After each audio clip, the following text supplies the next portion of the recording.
me to start, and then you can look at me.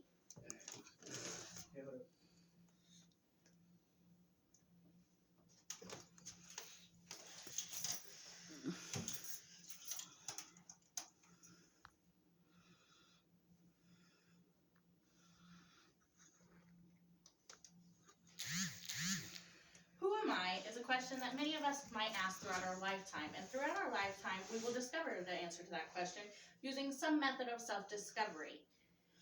A good introspective tool is the Enneagram, a personality typing system that I have personally studied for the last year, and I categorize myself as a type 3. Now, the Enneagram can help people discover what drives them, their fears, and how those contribute to their own personality, and in turn, that can contribute to their future growth as a person.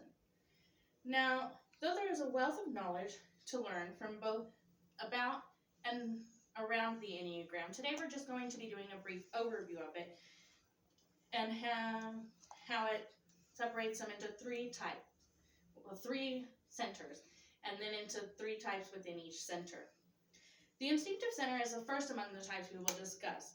Each of these types struggles with the emotion of anger in different ways. Now, I used the book The Enneagram Made Easy, Discover the 9 Types of People by Renee Barron and Elizabeth Wagel throughout this speech to help find descriptors for each of the types within the centers. Type 8, the challenger, tends to be assertive, confrontational, intimidating, and protective. While type 9, the peacemaker, often avoids conflict, is agreeable, passive, and can see all sides of arguments. Type 1, the perfectionist, is often ethical and focuses heavily on right versus wrong, and likes things done a certain way, but can be controlling and critical of others. And using the Enneagram Institute website, I used to find the basic fears and desires of each type. Type 8's fear is of being powerless, and their desire is to control their own life. Type 9's fear is loss and separation from people, and their desire is to find inner peace. Type 1 fear that they are evil or corrupt in some way, and desire to have integrity and be a good person. Now, using Truity.com, a website which specializes in personality typing people, I used to pinpoint the way in which each type within this center struggle with their anger. And type 1 expresses their anger in a very visible way. They might raise their voice, or they might move more forcefully, but that can also often lead to people being intimidated by them. Type 9 avoids their anger by zoning out and react with passive aggression to avoid conflict. Type 1 suppresses their anger and see it as bad or wrong, which can often lead to a buildup which makes them extremely critical of others. Now that we have discussed the instinctive center, we will move on to the heart center of the Enneagram, in which each 3 heart types struggle in some capacity with feelings of worthlessness. Once again, using the book The Enneagram Made Easy to find descriptors for each of these types, I found type 2, the helper, is nurturing, approachable, but can be overly accommodating, prideful, and manipulative. Type 3, the achiever, is confident, efficient, ambitious, but can be vain and deceitful. And type 4, the individualist, is introspective, creative, but can be moody and withdrawn and self-absorbed. Using the Enneagram Institute once again to discover the fears and desires of each of these, I found that type 2's fear is being unlovable, and their desire is to feel loved.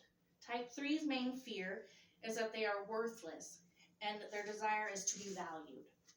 Type 4 fear that they have no personal significance, and their desire is to have a personal identity. Now, using Truity.com once again to pinpoint how each of these types express their worthlessness, their feelings of worthlessness, I found that type 2 expresses this feeling by ignoring their own needs and focusing on others in an attempt to gain worth by what they can give others. Type 3 expresses their feeling of worthlessness by being goal-driven and ambitious in an attempt to show that they are worthy by what they can do.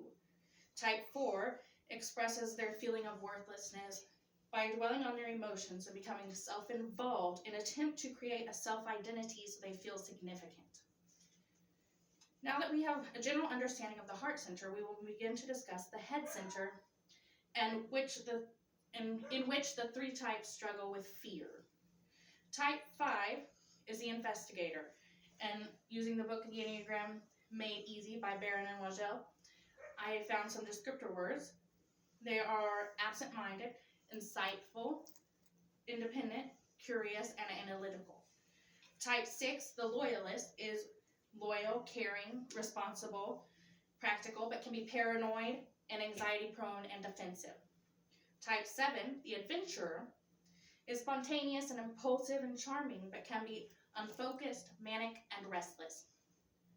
Using the Enneagram Institute to find fears and desires for each of these types, I found that Type 5's fear is being incapable, and their desire is to feel capable, while Type 6's fear is not having support, and their desire is to have a feeling of security in their lives. Type 7's fear is missing out, and their desire is to feel content. Using Truity to pinpoint how they express each of these feelings, I found that Type 5 expresses their feelings of fear by trying to learn as much as they possibly can so they can best protect themselves by unforeseen circumstances, while Type 6 expresses their fear by surrounding themselves with as many friends and family as they can so that they will never lack that guidance, and then they will feel secure. Type 7 expresses that fear of missing out by quickly moving from one thing to the next and one place to the next in order to fit in as much as they can while they're here. Now today we have learned about the Enneagram, its centers, and the personality types that fall within them. I would encourage each of you to begin your own journey of self-discovery.